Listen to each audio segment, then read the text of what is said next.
Welcome to Pious Podcast. I'm Vince. I'm Mrs. Barbato. And I'm Stanley Thompson.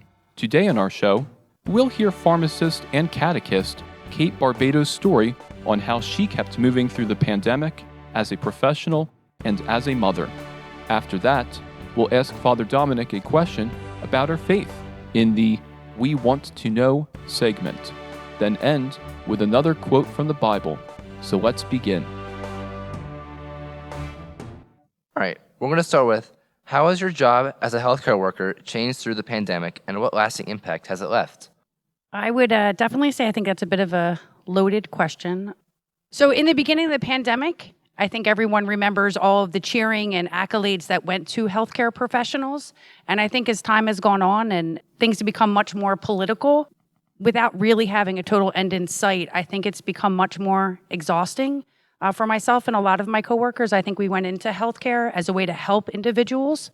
You'd go to work, you would help different people hopefully get better, and you would come home and feel pretty good about yourself and your job. And now for the most part, like a lot of people and frontline workers everywhere, I think the monotony of it has become a little bit exhausting.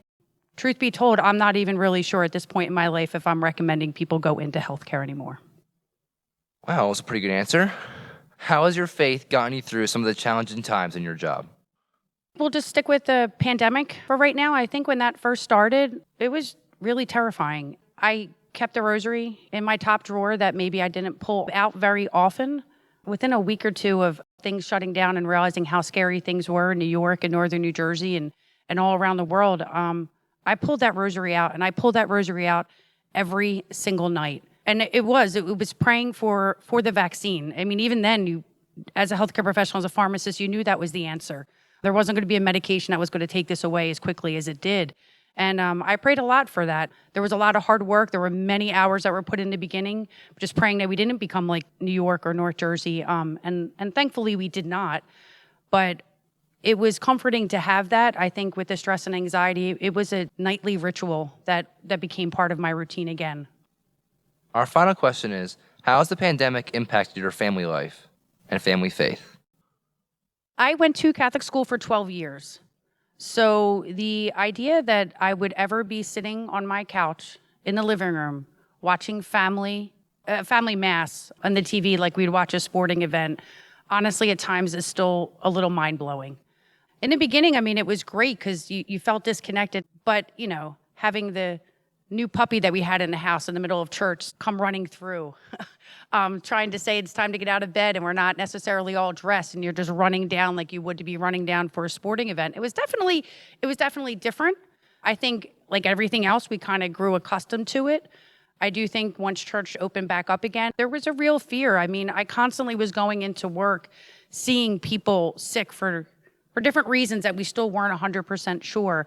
So doing the online church, I was extremely grateful for, but at times, even doing it, it's still a little surreal. I did still do CCD. My daughter always wanted me to still teach her class, and that last year was the last year I could have taught it, so I did still teach her, which that was really interesting too, because I've taught CCD, I think, 5 different years, and that was definitely a different level of class because you heard fears and could teach religion in a slightly different way.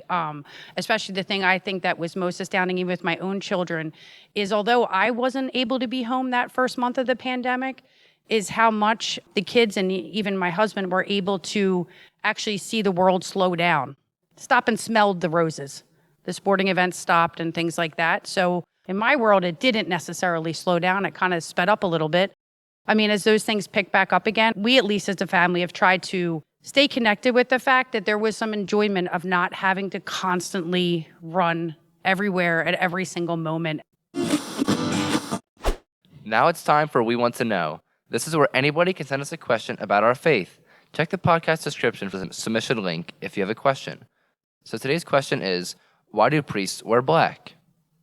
Priests wear black as an outward sign that is easily recognizable because of their identification as another Christ, as somebody who is a sacrament person.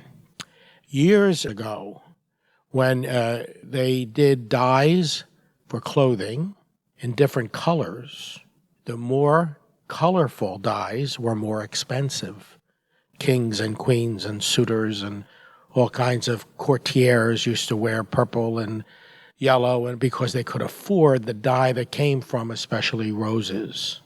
The common people wore either off-white or black because it didn't take any kind of a rose or a color to manufacture them. And so the priests lived in clothing that was like the common people. And when things changed in fashion, we don't wear cloaks and all that sort of thing, but we kept the color harking back to the heritage of identifying with the common people. Would you say it has anything to do with vows of poverty? Well, because it did not cost anything, it was in a way a sign of poverty because you didn't have the wherewithal to wear a multicolored thing. So in a way, yes, in a way. You didn't wear it because of poverty. You wore it because it was what everybody else was wearing and you wanted to identify with common people. But it's true, you could say that black or white would be a symbol or of poverty because most people didn't have any kind of money. Unless you're a chicken.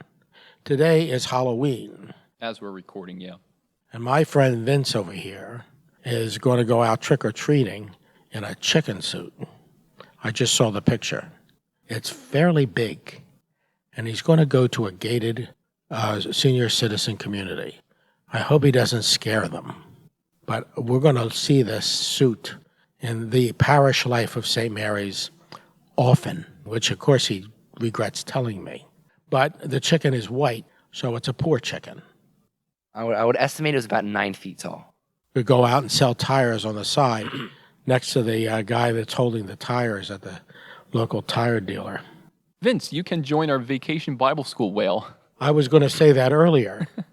We can do something with this. You could do a teaching. Inflatable chicken riding the inflatable. You could do it like for Fridays in Lent. You can say no to the chicken, yes to the fish. And now here's Vivian with a positive quote from the Bible. And after you have suffered a little while, the God of all grace, who has called you to his eternal glory, with Christ, will himself restore, confirm, strengthen, and establish you. Thanks for being with us. I'm Vince, and thanks for listening to Pious Podcasts.